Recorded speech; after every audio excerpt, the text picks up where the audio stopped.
people in the future. There are no people. There are no people in the future. No people at all. There are no people in the future. Where did all my people go? There are no people in the future. Let me try my people call. Where are all my people?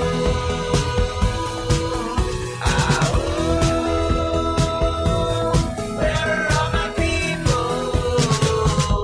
I guess I'll fly away now. Hey everybody, welcome. It is Monday, September 19th, 2022. Welcome to Raging Chicken's Out the Coop Live. This is Kevin Mahoney, creator and founder of Raging Chicken. On Out the Coop Live, we talk to progressives, activists, and troublemakers of all sorts, right from our own backyards and from across the country. You can join us at the end of the week, too, as well, for our Friday Politics Roundup, where we break down the good, the bad, and the ugly in state and national politics. You can also check out our once or twice monthly The Wednesday Show with Cyril Michaleko. You know, Cyril, editor-in-chief at the Bucks County Beacon. He joins me to drill down into Bucks County, Pennsylvania, and international politics. And you can get all our shows by subscribing to our podcast on Podbean, iTunes, Spotify, or wherever you get your podcasts. You can support this show by becoming a patron for as little as $5 a month. Head on over to patreon.com/rcpress. You can also help out the show right now by heading over to our YouTube channel if you're not there already. Smash that subscribe button, like the stream for this show, and hit that notification bell so you know every time that we go live. And if you're listening to the podcast on this, leave us that 5-star review, leave us a comment. Every time you hit that little like button, when you hit that 5-star review, it helps other people find the show and to kind of amplify the work of the amazing people that we get on the show. So all that you're doing out there, I appreciate it. Special shout out to our Twitter warriors who are always awesome in sharing the show. And for more PA Progressive Talk, tune into the Rick Smith Show's live stream at 9 p.m. You know, any place you get your stream, you're going to find Rick there. And if you want to find out what's happening across all his platforms, head on over to thericksmithshow.com for the latest. And you got to check out the Sisters of the Night Caucus podcast. Yes, the amazing PA women stirring the political cauldron behind this podcast rock the house. And they know where the bodies are buried. Make sure to follow them on Twitter at The Night Caucus. That's at The Night Caucus on Twitter. And subscribe to their podcast at Anchor, Spotify, iTunes, or wherever you get your podcast. And for all you gamers out there, the Game In, that's with two N's, the Game In is a Quakertown-based black family-owned gaming store. They're friends of the show, and they've got everything from retro N64s to the latest consoles, video games for all platforms, collectibles, action figures, Funko Pops, walls of Funko Pops. And kids get discounts with A's on the report card because it's back to school. That's what we do, right? Check them out on their Facebook page and follow them at Twitter at The Game In. That's with two N's. Got a question about a game, looking for something hard to get, shoot them a message or drop them an email at thegameinpa@gmail.com. Special shout out goes to Jonathan Mann, as always, who wrote our intro song, There Are No People in the Future. Check out all his great stuff on his YouTube page and follow him on Twitter at @SongADayMan. That's @SongADayMan on Twitter. And you know what we're here to do tonight, everybody? Yep, well, I know one thing we're not going to do. We are not going to let Paul Martino and his oligarch friends buy our schools and push extremist politics in our community. That's right, Raging Chicken has teamed up with Levelfield to launch a truly community-rooted PAC to invest in organizing, supporting local and statewide progressive candidates, and putting small dollar donations to work to beat back the power of big money. You can get more information and drop your donation at ragingchicken.levelfield.net. Link for that is in the show notes. Check that out. Well, on today's show, everybody, guess what week it is? You know what it is. Yes, it is. It is Banned Books Week. And have we got a show for you? Tonight, I welcome Alyssa Bowen back to the program just in time for Banned Books Week. And the timing really just isn't better. I can't think of it because they just put out an amazing report, which we're going to talk about. Alyssa is a senior researcher and managing editor for the progressive watchdog group True North Research. We'll be talking about their new report, the Disinfo Playbook targeting our public schools and elections, and Alyssa's related article for TruthOut, Dark Money Groups Are Trying to Buy the Midterm Elections for the GOP. All of that linked in tonight's show notes. True North's new report is a, quote, guide to the anti-public school front groups like the Independent Women's Forum and Moms for Liberty. Yes, we know Moms for Liberty very well right in our own backyard here. And their dark money-funded efforts to censor books, disrupt equality, and impede fact-based learning by kids. Alyssa received her PhD in history from the University of North Carolina, Chapel Hill in 2021, with an interest in fascism and anti-fascism, solidarity and social movements, immigration, exile, and transnational history. She has bylines in The Nation and in TruthOut, where she's a regular contributor. More of her public writing can be found on the True North Research's website and on Substack. Follow Alyssa on Twitter at Alyssa Ann Bowen. That's A-N-N, no E. Alyssa Ann Bowen on Twitter. Alyssa, welcome back to the show. Thank you so much for having me. And you're right, it's perfect timing for Banned Books Week. And it's also the perfect forum because this playbook is really we want to kind of empower local groups, which you all don't need any help, I already know. But we want to empower local groups to kind of uncover more about what these groups are doing in the local context. So thank you so much for having me. Oh, thank you for being here. And, we would love to basically say, yeah, we've got it all figured out. But frankly, is that we need work like this that you are doing at True North Research to be able to lay out on what these connections are in in so many ways. I mean, I can't tell you this feels like, tools for the struggle in so many different ways. So before we jump in too much before the report, just for folks who might be new, haven't seen you on the show before, you talk a little bit about what True North Research does and a little bit the scope of your work. Yeah, absolutely. So True North Research is a progressive watchdog group, and we track dark money and special interests in politics. And what we really try to do is uncover the funding and influence of these ultra wealthy and corporate donors that are undermining our democracy. And I've kind of talked about that in former podcasts with you. It happens from the Supreme Court to state courts to the USPS and now to your local school board, which is what we're talking about today. And here we go. So why don't you just we'll start with this, this is this new report, which just dropped. This came like a couple weeks back, I guess it came in? Yeah, just last week. Just last week. Brand new report, the Disinfo Playbook, targeting our public schools and elections, a guide to the anti-public school front groups. Can you talk a little bit about kind of just the broad overview of what this report seeks to do and why you decided to put this out now? Yeah, thank you. So I guess we've been tracking these groups for a long time. Some of them launched in early 2021, and we've been looking at these new groups since then. Some of them are sort of long-standing anti-public school, anti-public education groups that have existed, for decades even. But for these new groups especially, it takes a lot of time to get used to identifying the major players and collecting and organizing the data and sort of seeing the patterns. And so this was sort of an effort to get our knowledge out there and organized and make it useful for the broader public, and especially, like I mentioned, local activists and allied organizations. And obviously the context of the midterms is really important too. So we're basically trying to give people some context about what's happening nationwide so they can take it and use it and help so that it can sort of help them understand what's happening at the local level as well. And so this playbook first it gives backgrounds on some of these groups. So, Moms for Liberty, Parents Defending Education, Independent Women's Voice, and some others. And sort of the broad infrastructure of that. Second, it lays out funding and other ties. So especially ties to the GOP, which we're seeing increasingly, ties to the far right, which you have, I know, in Bucks County. And school privatization, which is, I guess, sort of the most obvious connection that everyone sort of immediately drew from these groups. So, for example, a lot of these groups have ties to the network that Charles Koch helped build, Betsy DeVos, who's Trump's former Secretary of Education, who's a major privatizer and a billionaire, and Dick Uihlein. So those are just some of the major connections that we draw in the playbook. Third, we kind of lay out their playbook. What are they doing? What have they done? Where do we think they're going in the midterms and even beyond? And then we also throughout sort of sprinkle in advice to local parents groups or to local parents and individuals and give them ideas of how they could possibly counter these attacks.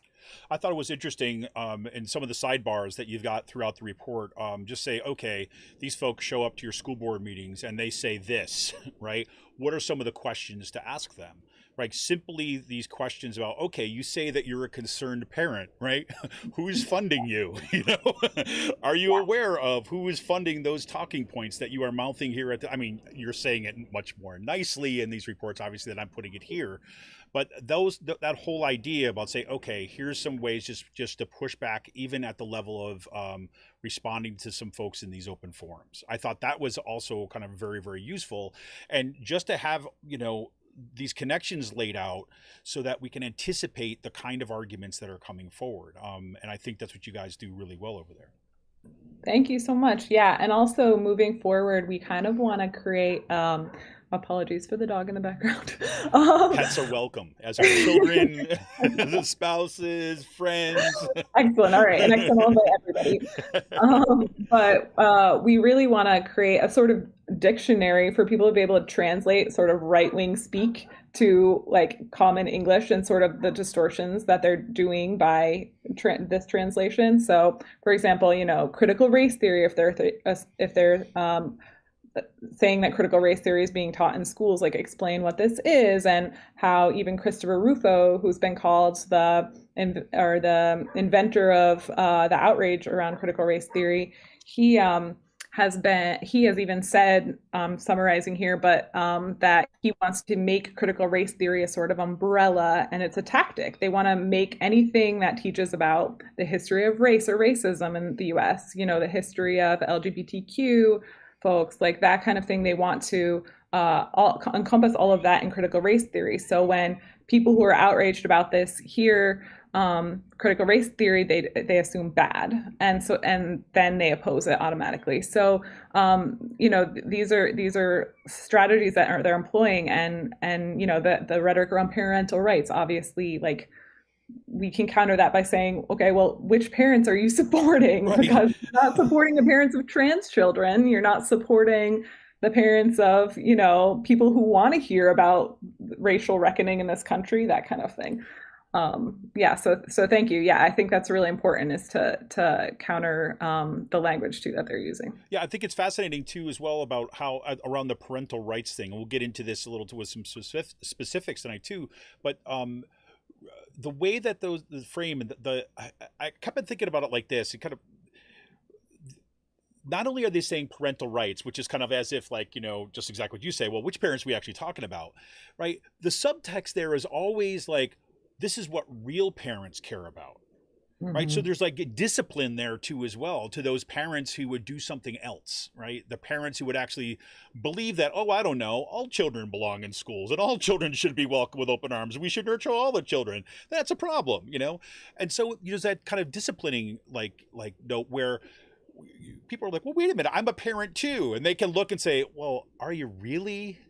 And it's so deceptive, and it is so like disciplining and toxic to see that kind of get rolled out, and all under this kind of auspice of like, this is about love and caring for kids. I mean, it's really like mind-numbing in many ways, and confusing and disorienting, which is, having that kind of dictionary. We're going to see, okay, this term, when they're laying this out, this is some of the history of it, this is some of the genealogy, this is where it comes from, right? And this is what you need to be prepared for. I think could be also stabilizing in there, right? Because you're like, well, wait a minute, here's how I'm going to respond to you, parental rights person, Yeah, thank you. So I thought, in your piece in TruthOut, which you're kind of basically taking some of the stuff from this report and kind of putting it out there in a TruthOut forum, a little kind of more narrative forum, looking at specific cases, you focus on what happened in Florida and what happened in Virginia as, I don't want to say the only origin stories, but two really important cases in the rise of these parental rights groups and the influx of money targeting school boards. Can you take us into, you could start where you want with which one, but you could take us into those two cases and why you thought those are important to focus in on both the report and your piece. Yeah, absolutely. And actually, I mean, I would just say a couple of things that it obviously started like before this. I mean, you could go back as far as, the 1950s in opposition to school integration, but, we won't do that. You're welcome. Listeners, you're welcome. But in 2020, the pandemic was really an opportunity for dark money groups that had opposed public education for, decades to sort of stoke resentment among parents who were genuinely frustrated with a lack of public infrastructure to deal with the pandemic and worried about their children's safety and education. And they really used sort of a playbook that Naomi Klein's laid out about using public crises to privatize.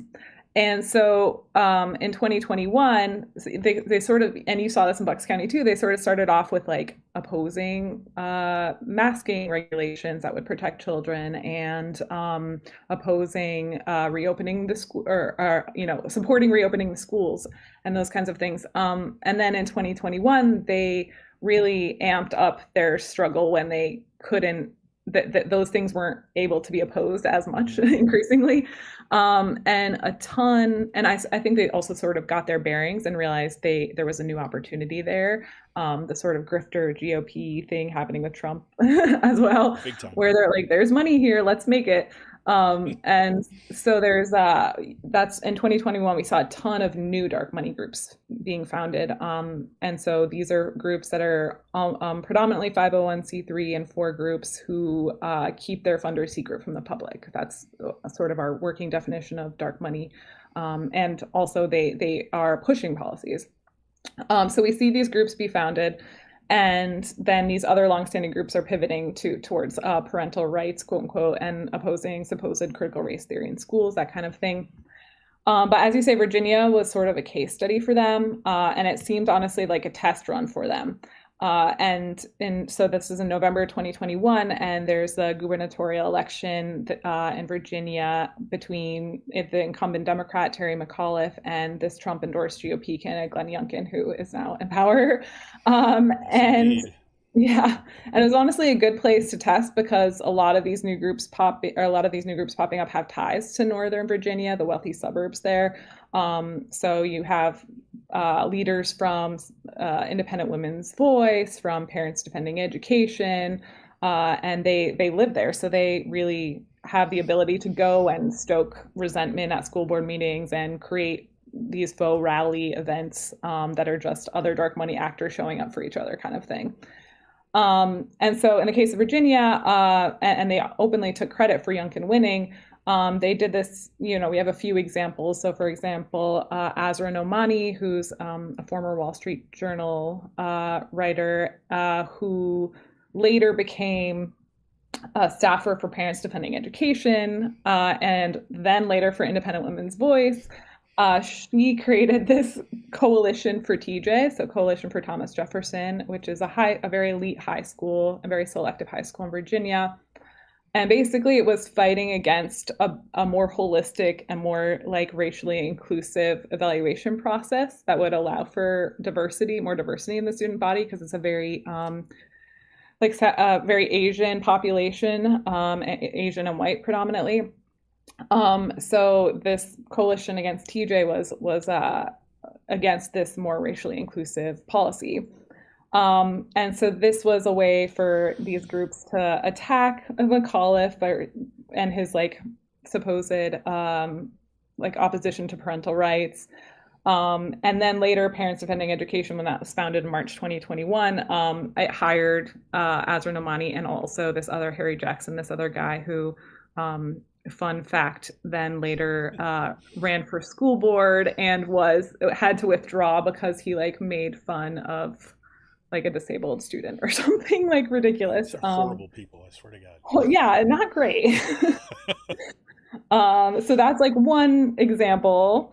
And then also probably the strongest example we have of this and an example that gives a lot of the sort of tactics that these groups are employing generally is Independent Women's Voice. They created this with 2 weeks to go in the election, or around 2 weeks, they created this fake website that was not easily able to that it was connected to them. It's called toxicschools.org.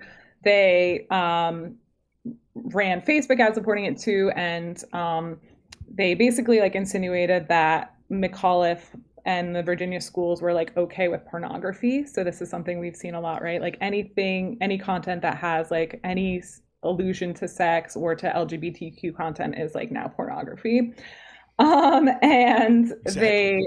They also like kind of insinuated that McAuliffe had had not supported parents in allowing these books in schools, that kind of thing. But the context that they ignored was that McAuliffe was really opposing the banning of Toni Morrison's Beloved in schools for like one sexual scene. So, so this is obviously a theme of like banning Black and LGBTQ books and content in schools. Totally. Well, I see, we're hearing this from Pennsylvania, which is, only number 2 in the country in banning school books, right? So we're behind only Texas in the number of books that are big. Yes, well, we strive to be number 1.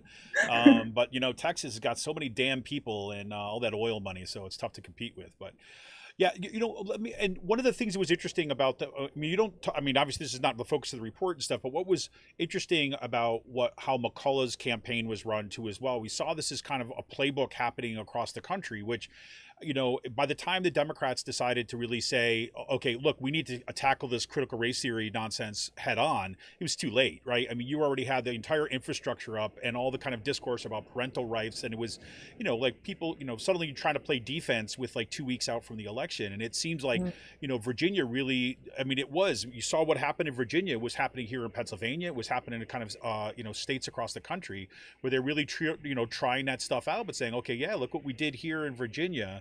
We do the same kind of stuff because because Terry McAuliffe was, the centrist Democrat, was wired into a lot of the Democratic Party money, right? And was doing that nice poll-tested, consultant-tested kind of approach to it. And this was really, it seemed to me like a trial run about how do you resist that kind of money. And you just go to the local and you you basically stoke the flames within the school boards, which seems, it's exactly what you point to here. This was the playbook. Mm-hmm. Yeah, exactly. And then, in Florida, we see the same thing as happening everywhere, happening in Pennsylvania and other places. But in Florida, they even like took it a step further, right? They Moms for Liberty was super close to DeSantis, was showing up at his press conferences pretty regularly. And then, Moms for Liberty endorses dozens of candidates. Then DeSantis endorses almost all of those candidates as well. And not only that, but funnels max contributions to the majority of them, to the majority of these Moms for Liberty endorsed candidates. And then they see, sweeping wins. There were some counties that wasn't the case, but in a lot of counties, these DeSantis and Moms for Liberty funded groups were kind of swept. And then they declare that, a win for parental rights, but really it's a win for money being funded into these school board, GOP money too, like being funded, because it wasn't just DeSantis, it was also dozens of state PACs linked to GOP legislators and like other GOP politicians. Yeah, Florida was incredible. And as you mentioned in the piece, right, we can see that Moms for Liberty isn't just this fly-by-night organization, right? They had just this past summer, they had this major conference down there where you had DeSantis and you had all the who's who wants to kind of argue for the right-wing kind of, say, Trump base of the party. We're going to kind of shake hands and we're going to make it clear to everyone in the base who's on their side, right? I mean, that's what it seemed to be. Mm-hmm. Yeah, absolutely. Well, this is pretty crazy. I think that DeSantis is going to be pretty well. We'll see. Now there's all sorts of questions about whether he's going to be up on charges too as well for his little immigrant antics. Basically, say how do we take refugees and kind of like use them as pawns by shipping them off to Martha's Vineyard because it's like own the libs. Meanwhile, you're messing around with people's lives and kids and things like this. Mm-hmm. Which should really that should be all we need to know about his education policy and what he's doing in schools right there. But yeah, that's a whole other matter, as it were. So one of the things that one of the things I'd like to just poke on a little bit here is we've already talked about some of the organizations. We talked about Moms for Liberty. We've talked about what is it? Parents Defending Education, PDE. I have this thing where I want to purge that organization from my brain for some reason because they've frustrated the hell out of me so bad what they've done. But then you also talk about, for example, some of these organizations like the Bradley Foundation, right? Which was, coming out of Wisconsin that helped fund the privatization of Milwaukee public schools through the charterization of those schools. They've been a player that have been around for a long time. So can you give us a window into some of the people and the organizations that are dumping the money, that are funneling the money in here? Because it's interesting, right? I don't want to be too much of a spoiler here, but other times that you've been on this show, it's odd that the same names keep on showing up, right? Again and again. So give us a little picture of the money train here. Sure. Yeah. So, I mentioned this briefly, but Charles Koch, his whole network is funding or has either funded or has ties because of public disclosure laws. We don't know because these groups were funded in 2021 and there's a 2-year lag between disclosure requirements. So we won't know a lot of these groups and anything about them really until 2023. The groups that were already established, like Independent Women's Forum and Voice, the ones that did toxicschools.org, they have been funded by the Charles Koch network extensively. They have been funded by Betsy DeVos. They have, who I mentioned earlier, and is a major school privatizer. They have received money from the Bradley Foundation as well, which is this major, obviously, privatizing force, as you mentioned. Parents Defending Education, Nikki Neely, its leader has worked for the Koch network in various positions, including at IWF. And as I mentioned, Azra Nomani is switched from Parents Defending Education now to IWV. And when not reporting for the Wall Street Journal, of course. Because that right, exactly, it's not there's any connection between. She calls herself a liberal. It's very funny. Tells you what circles, right? Tells you what circles are in, right? You call yourself a liberal. There you go. And Moms for Liberty has a lot of ties to the GOP, and also, so it's funny, they already disclosed their 2021 or filed their 2021 disclosures, but they have done this very interesting tactic, which I'm not quite sure how they managed to do, which is they registered, if you make under $50,000 as a tax exempt organization, you only have to send in a postcard. And the postcard is just nothing. It doesn't reveal your board members. It doesn't reveal your who you paid for services like PR firms or that kind of thing, which is actually elucidates a lot. And first of all, it's very suspect to me that they made under $50,000, but also they seem to be using the strategy where they filed 47 independent Moms for Liberty organizations instead of filing just one. Anyway, so this is all to say we don't know much about them, and we won't know probably much about them because of this, but we do know in 2022 they made out well because they listed their sponsors for their summit, which was where DeSantis was a keynote and Betsy DeVos also spoke. Yep. And they received at least $50,000, we know, from the Leadership Institute, which is a Koch-funded organization. We know they received at least, I believe, $5,000 from Turning Point USA, which is a Koch-funded organization. And they received, I believe, at least $10,000 from the Heritage Foundation, but don't quote me on the number there. But that's also a Koch-funded organization. And meanwhile, they've claimed to be funded by T-shirt sales. Yeah, well, it's a lot of T-shirts that the Charlie Kirk is buying for his college and high school operations, apparently. Right? I mean, that's incredible. So just so that I want to make sure I get this right. So what Moms for Liberty has done is they filed basically, theoretically, there's 47 different chapters of Moms for Liberty, and technically, on paper, they're not connected. Is that what you're saying, or? I mean, Like, I mean, they're Yeah. saying like Their names are Moms for Liberty. They're connected that way, but they have one, so Moms for Liberty's structure is a little different than other organizations. So they have this national organization, and then they have county chapters, and they've also started to do state. We've seen, actually in Pennsylvania specifically, they've started to do state coordinators too. So they're organizing at the federal, the state, and the county level. And so they've registered 47, I think it's 47 different organizations, 46 county organizations, and then a national. And so, yeah, they all claim to have made under $50,000 with the IRS. So they only have to send in this postcard, and they don't have to disclose anything else except for one person's name. Well, that's a nice, convenient way to kind of show that you don't have money when you actually have a lot of money. Then, and just to underscore what you just said there, you just in the report too as well, you basically say that they have chapters in 23 out of Pennsylvania's 67 counties right now.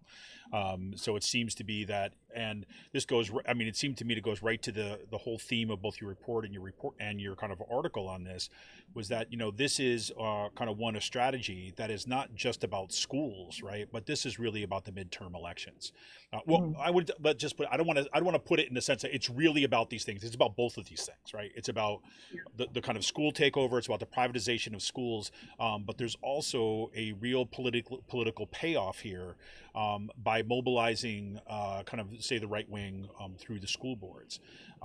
So can you make those connections for us a little bit, and we maybe talk a little bit about some of the tactics or that playbook, right? About what is it that they do and how do they do it, and then look a little bit toward the midterm elections and where you see these things ramping up, and give us some examples from there. I know I'm throwing a lot at you at once. I'm sorry. Yeah. Yeah, no, totally. That sounds good.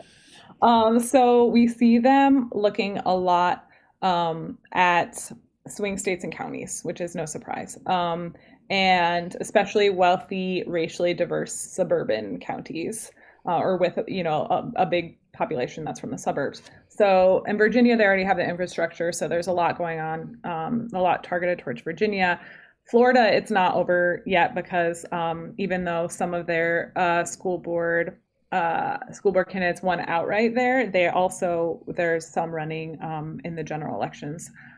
So we can expect to see a lot more in Florida as well coming into the midterms. And then in Michigan, North Carolina, Pennsylvania, those are also big hotspots for a lot of Moms for Liberty activity. And then Independent Women's Voice is also, I didn't mention this, they created the Independent Women's Network, which is this supposed to be a social networking thing, but they just really are creating just for tea. Yeah, exactly. Those big picnics and stuff. It's really totally innocent.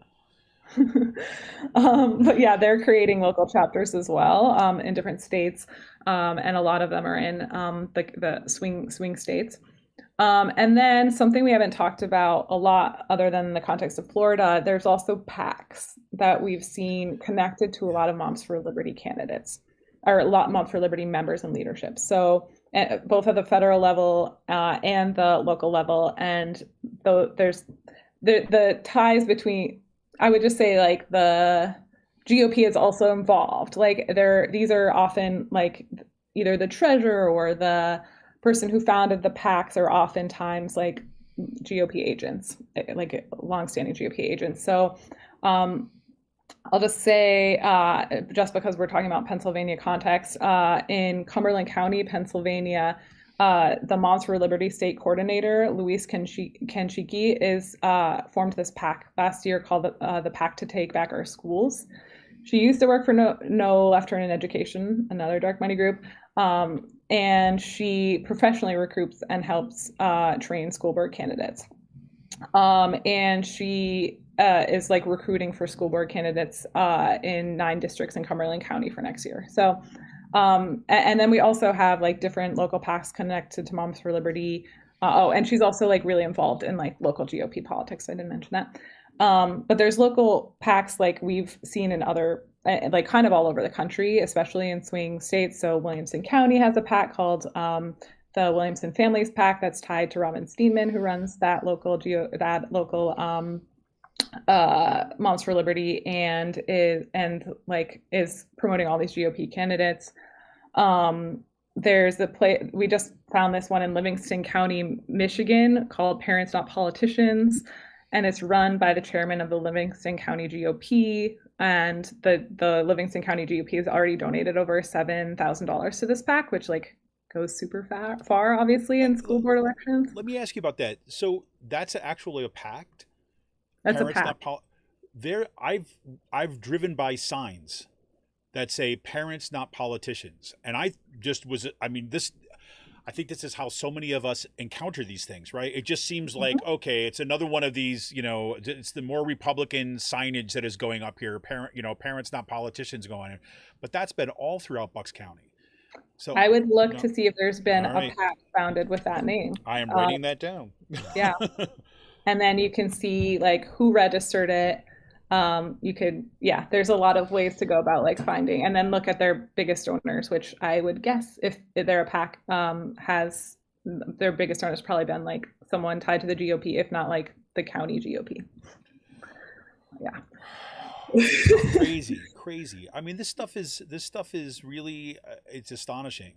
And, I think I might have said almost identical the same thing when last time I had you on is, on the one hand, it feels empowering and but on the other hand, it feels exhausting looking at these kind of networks, because it's in a sense the same people, lots of big money, and they've got the game of just like, okay, we're just going to rename ourselves this, and we're going to have this organization, and then we're just going to have these three other organizations, which are really our organization, but we're just going to name it something else, and we're going to set it up as kind of independent corporations. We're going to be in the same building, right? Maybe down the same hallway, right? But we're completely separate, and they're coming at you from 10 different angles. Right? And it's dizzying in so many different ways. It is actually something that I meant to mention to you and I haven't mentioned yet is, so last time I was on your podcast, I mentioned Leonard Leo a lot. Right. Like we always talk about Leonard Leo, the, Trump court whisperer, Federalist Society fundraiser, far right lawyer, who has like explicitly said that he wants to turn our rights back to the pre-New Deal era. And his judicial education project, quote unquote, and honest elections project and the 85 fund, they're all the same. And then they also registered a new fictitious name. This is exactly what you're talking about, in July 2021, called Free to Learn Coalition. This Free to Learn Coalition spent $1 million in Virginia in the election last year. So he was just hitting McAuliffe on schools in late October last year. So this is,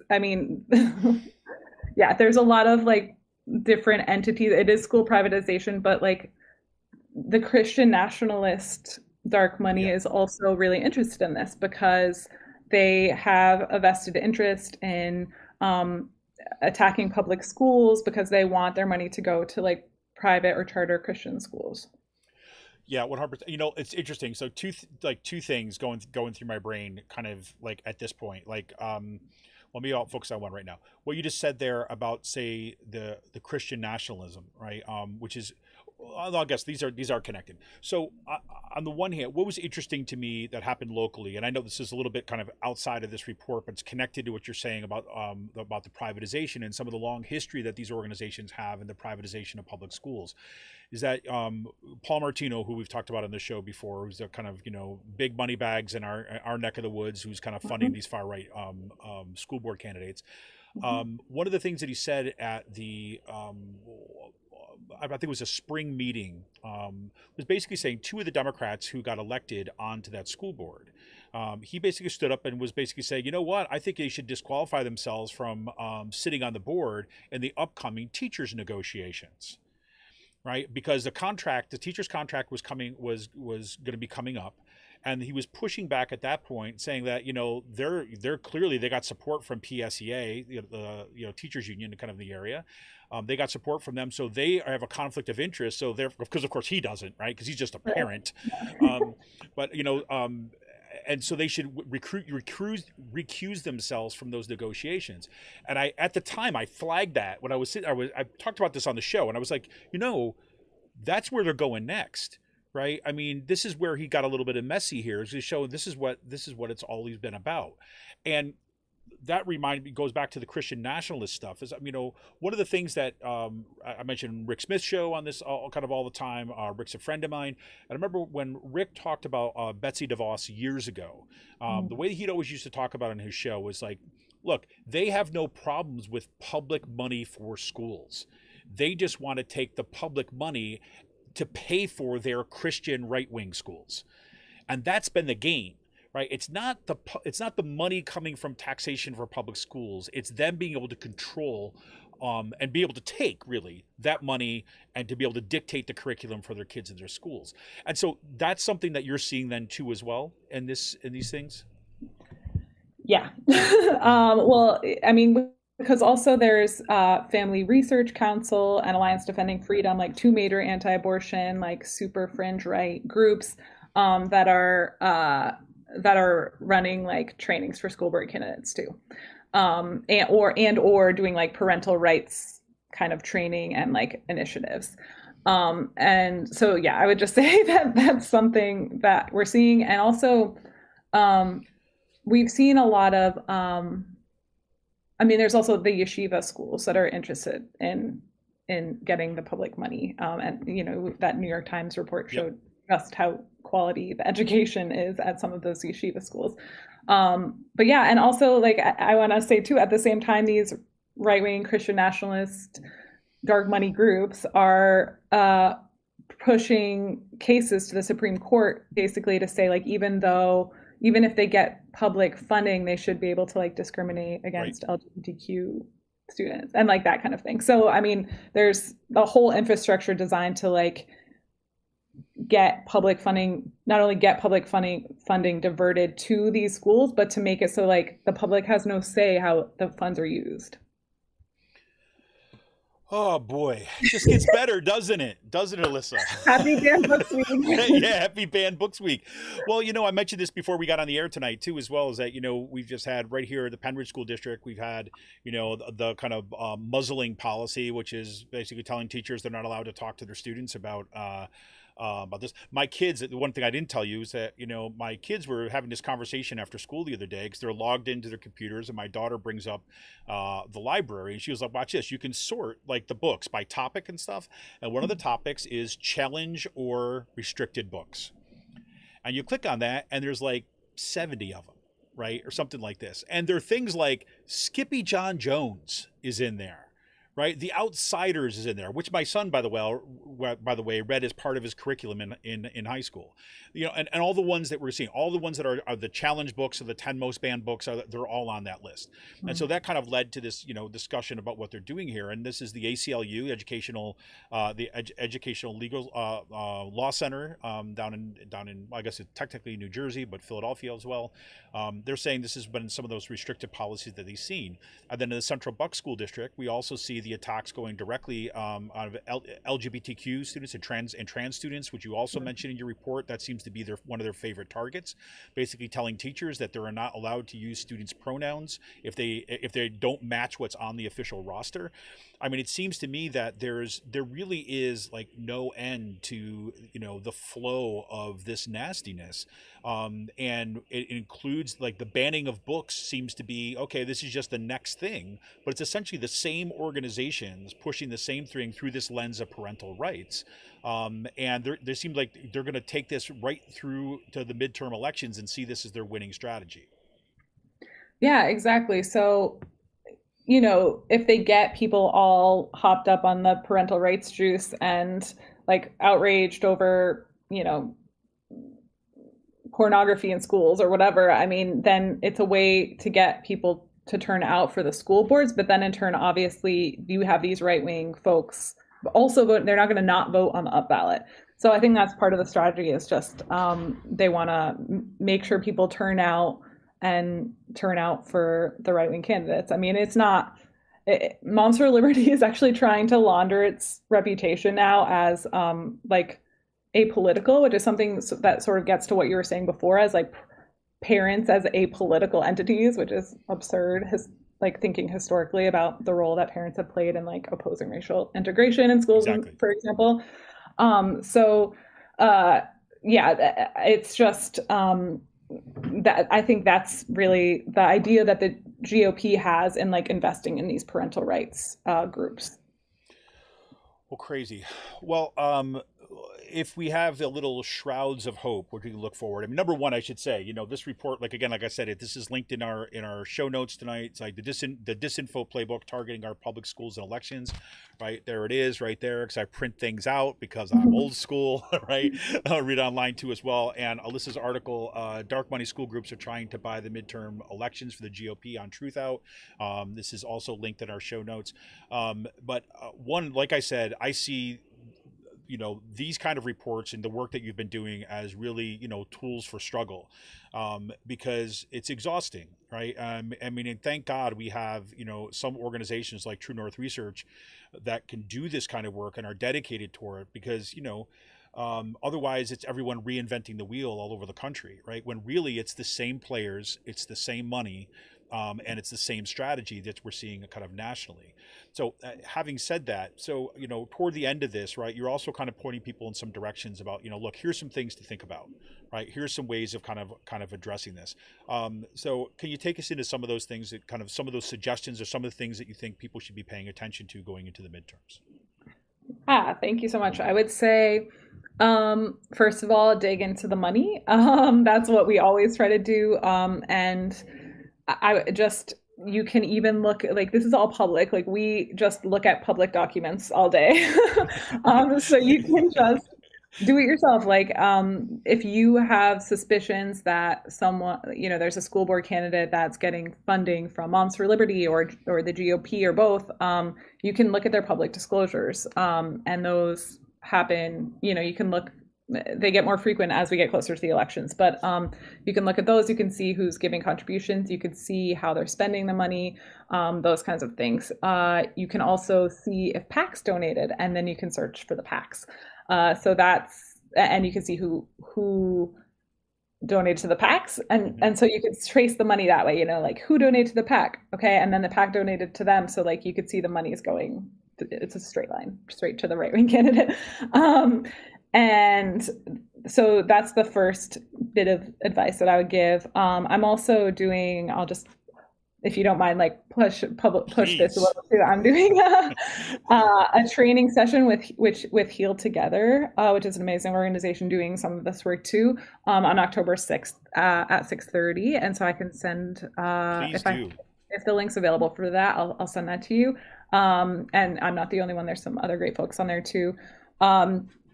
And I would say also, don't, as we mentioned, cede your ground to their language. You don't have to use like the parental rights language, or, you can push back on it too. You don't let them present parental rights as apolitical, because we all know it's not.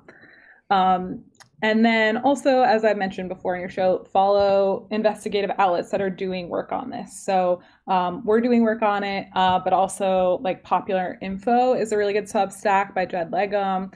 Documented is a really good investigative journalist outfit. There's the Center for Media and Democracy, and then Heal Together that I mentioned, where I'm doing that training. And I think, and then push for public disclosure, because the more information we have, the more ability we have to push back. And that's 100%. And I think there's like two follow-ups there too. Number one, I think that like locally here, this is why I say the Bucks County Beacon has become such an important outlet for here, local media that is actually following this stuff. And I would follow, one of the things when I was reading your report and you're talking about pushing back on, say somebody shows up, hi, I'm a concerned parent and blah, blah, blah, blah, blah, right-wing talking points spilling out of my mouth. Pushing back, well, okay, are you a parent? Are you representing a particular organization? Who funds this? I also think that it makes sense for us to push back on local journalists too as well, who are covering these things. And I was thinking specifically about the Playbook from Moms for Liberty dropping stuff like 2 weeks before the election, when there's no time, right? At that point, okay, yeah, you discover where, what's coming out, and by the time you discover it and the disclosures are there, it's like months after the election. But if we know this going into this, then the minute we see this stuff drop, then you just start harping on local journalists to say, you need to track this and get this stuff out. Absolutely. Because you say, look, here's the playbook, right? This is what they're doing. Again, another tool for struggle. So. Yeah, absolutely. That's really important. Well, Alyssa, I can't tell you how much I appreciate your work and appreciate you coming on tonight. And like I said, this is couldn't be better timing. One, that it's Banned Books Week, but two, to have this information and this background in our hands ahead of the midterms, just as things are going to be kind of ramping up. And I would argue too as well, this stuff is not going to be going away after the elections.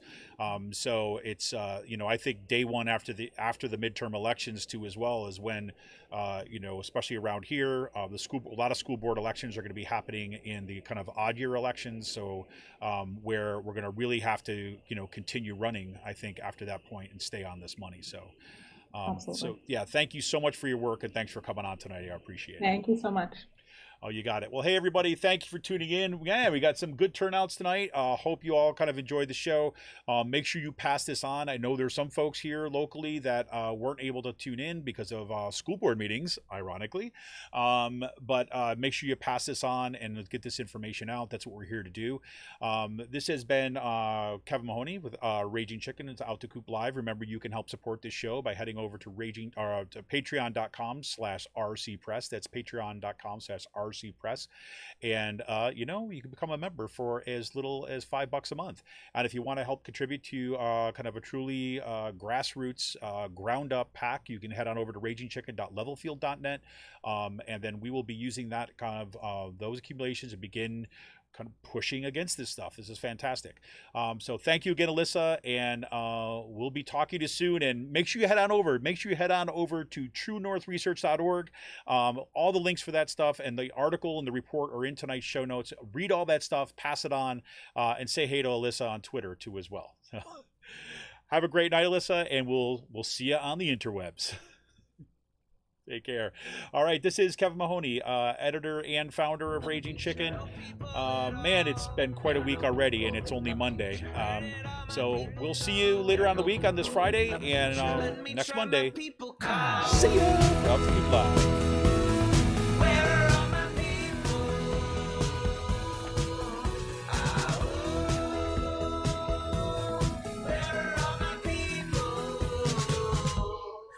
I'll fly.